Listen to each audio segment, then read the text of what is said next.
experience in Iraq, Afghanistan, everywhere has been that it does not make sense to get into these long protracted wars to defend these kinds of interests. US did not succeed. Why do you think Russia will succeed?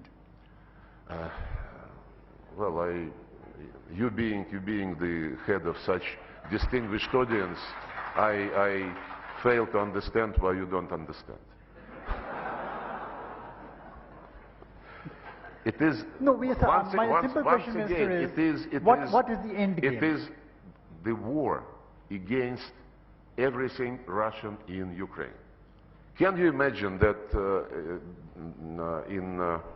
for example, in Ireland, they cancel the English language, or in Belgium they cancel French, or in Switzerland they cancel German? Can you, or in Finland they cancel Swedish? Can you even imagine this? Of course not. But nobody lifted a finger, not the small one, not the middle one, when the Russian language was totally cancelled in Ukraine. We have been knocking on all these doors. OSCE, Council of Europe, guys, why don't you say something? Why don't you tell them to behave? And during all these 8 years, I don't recall that your conference was addressing this problem. See, the question everyone asks here, and that's what comes from the other side, is, oh, the end to the war is simple. If Russia stops fighting, the war ends. And then perhaps there can be negotiations. Is there some end game which you are playing or the other side is playing? Where does this all take us? See, countries in the region are aghast at what is happening. They're affected by what is happening.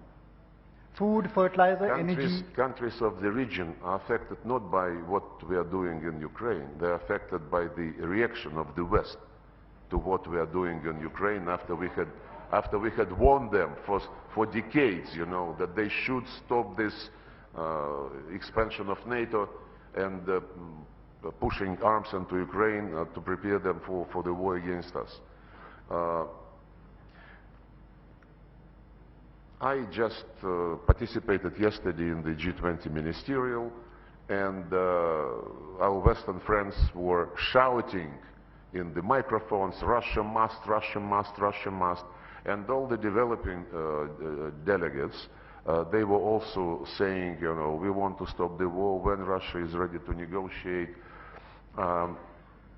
If you are really interested in politics and in the root causes of this particular situation, then you would know that Biden, Blinken, Stoltenberg, Borrell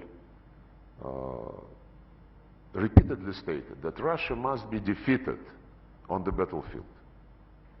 Russia must suffer strategic defeat. And this, they say, is existential for the West in the context of global domination. It's a very blunt admittance, I would say.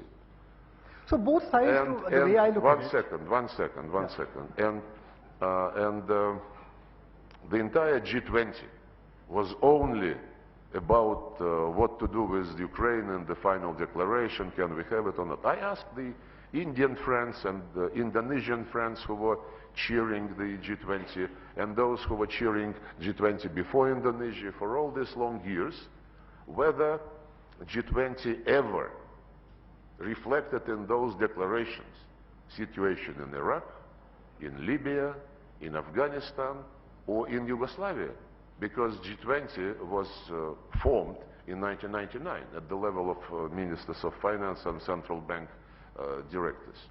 And in 2008 it became Summit G20. Nobody was giving a damn about anything except finances and macroeconomic policies, which G20 was formed for.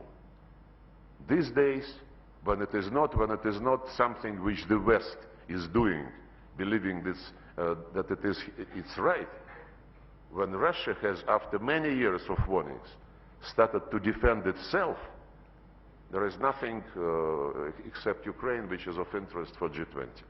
It's a shame. It's a shame, and this policy would fail. If they say this is existential for them, It is existential for us. But there are lots of other countries out there who want peace, who want this war to end, and they would like somewhere a line to be drawn and negotiations to start. Now, what is the end game? Where do you see this? See, this war cannot go on forever. You don't want to be stuck here for 20 years and repeat Afghanistan all over again.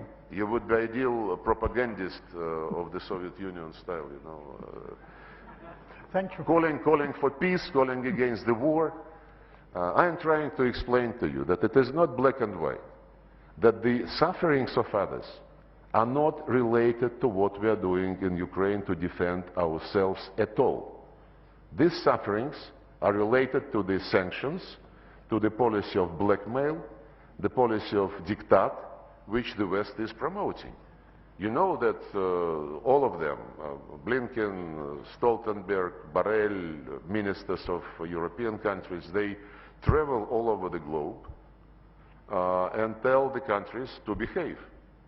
Join sanctions, vote the way we tell you, and so on and so forth. If they are such big Democrats, I mean, they should respect the right of other countries to take their own positions.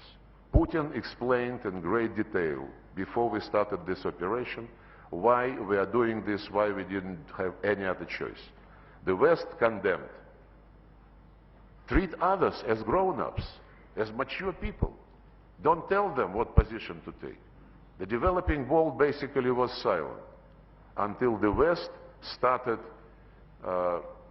blackmailing them, threatening them, sanctioning those who would not sanction Russia. You know what? Many friends of mine in the developing world, they're telling me how this is being done. When the West says, the Americans tell them, you must vote this way or else. And they say, okay, I will vote the way you want me because I believe this can be explained by the United Nations Charter and so on and so forth, but what do I get in return? And the answer from the Americans is, you would not be punished. Fair deal, very fair deal. Then I have quite a number of friends in New York, and when I was there for the last General Assembly, I talked to them, and they were, many, if not most of them, were saying that they fully understand what is going on, and that we should not be angry at the way they vote. And they told me what arguments the Americans have been using when they persuaded people to vote in the General Assembly against Russia. The arguments are very straight. Don't forget that you have a bank account in such and such bank, and don't forget that your kids go to Stanford. Bluntly.